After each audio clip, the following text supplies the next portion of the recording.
This is part 4 of lesson 2, the Berry Symposium.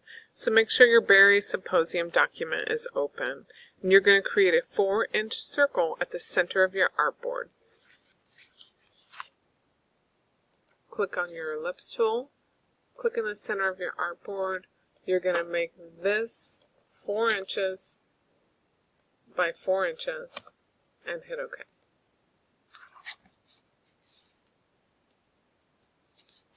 Let's move this up and cover up our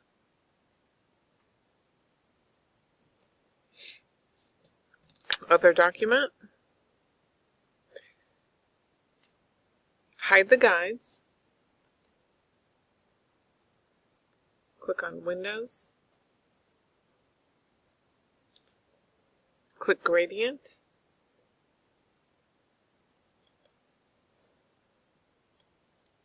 And here's our gradient. To open the gradient panel if it's not already open, click the blended rainbow swatch on the swatches panel, which if you hover over it, it'll tell you what it is. I'm going to expand mine a little bit. You can see as I'm hovering that says blended rainbow. The yellow fill changes to the blended, which I had a black fill. Changes to the blended rainbow fill. Click the gradient panel options button, which is here. Then click show options if they are not already showing, and mine are showing, so I don't want to click hide options. This is what you want your panel to look like. Click the yellow stop on the gradient slider and drag it straight down off the panel to delete it. Here's the yellow stop, and you're going to click on that and drag it straight down, and that gets rid of the yellow. Delete all the stops except for the first and last stop. So we're going to delete the orange, green, blue, and dark blue. So we're left with red to purple. Number 8, click the selection tool if it is not active, and click the bottom edge of the gradient slider. Click right here. I just clicked right underneath the slider to get that. To add a new color stop, as shown on figure 32, then drag the stop along the slider until you see it positioned at 50%. So see the location and the location numbers change as I'm dragging the swatch. We're going to go to 50%.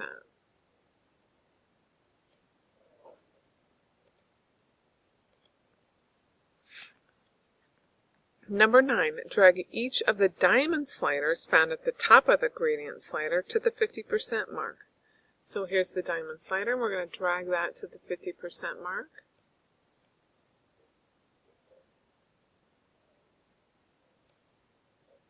Okay, I'm going to type 50%. And then here's the other one, and we're going to go to 50% as well.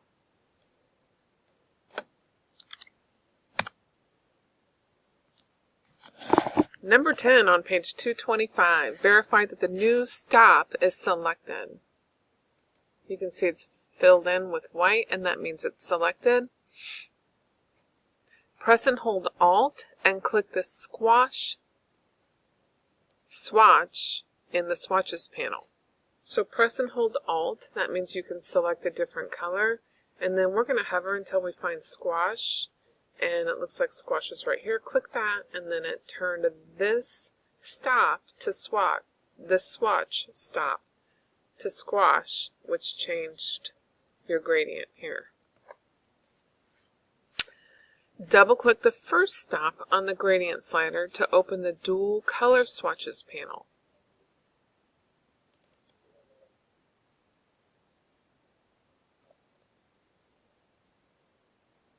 Click the swatches panel icon if necessary, right here,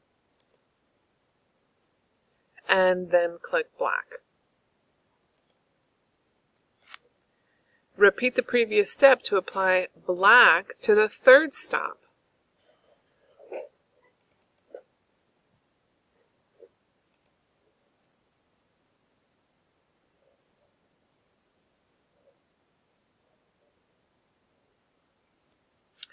Double click the squash stop, click the color panel icon. It's right here. Click that color panel. If necessary, in the dual color swatches panel, then drag each slider on the color panel until the new CMYK values are as shown in your book. So I will show you here. Cyan needs to be set at 5. Magenta needs to be set at 95.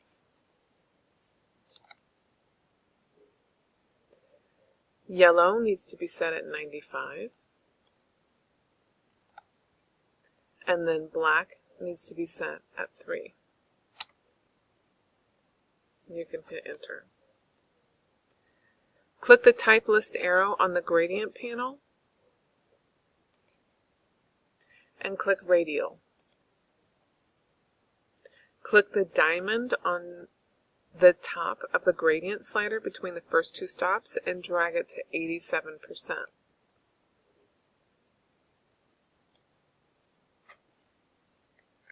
Compare your circle to figure 35 of your book. Okay, we're moving on. Double click the scale tool, and ours is probably under our rotation. Nope, it's not there. There's our scale tool that has a little double square on it. So double click that, and we're going to type 65, and we're going to hit copy. So you have 2 circles here now. Keeping the smaller circle selected, delete the red stop.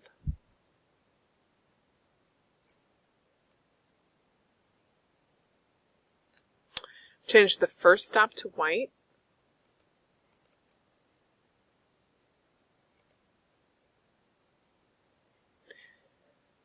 Then change the ending stop under the specific color values. Cyan needs to be set at 0. Magenta needs to be set at 40. Yellow needs to be set at 50. And black needs to be set at 0. Hit enter. Position the midpoint at 65%.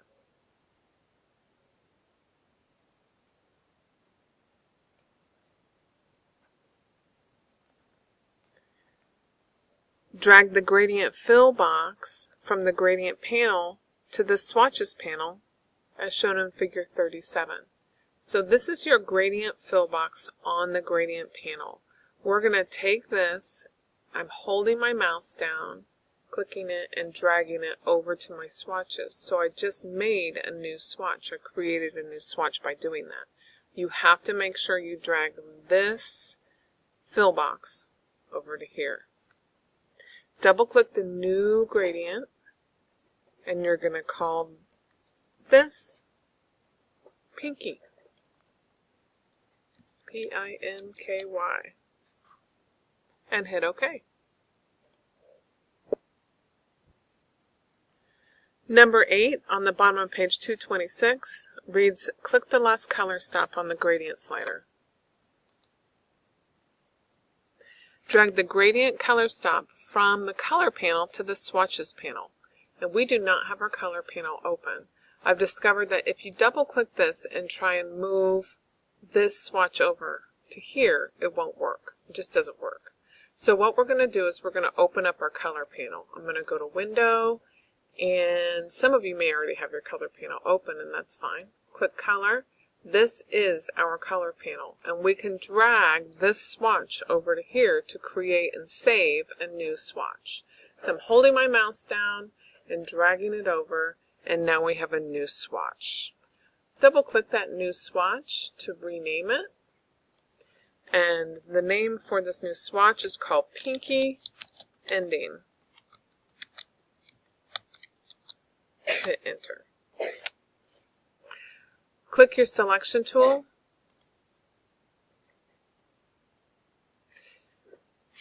we need to make sure that this gradient has applied, that this gradient is inside this small circle. So once again, I'm going to go back and click this pinky swatch to make sure that's what's inside of here. Deselect by clicking your artboard. Click the large circle. Drag the gradient fill box on the gradient panel to the swatches panel. Right here. Let go of your mouse. Double click it. We're going to call this new one Crimson Gradient. Hit enter. Deselect your object and save your work. Great. We are moving on, turning the page. We're going to start again on page 230. But I'm going to start again on a new video.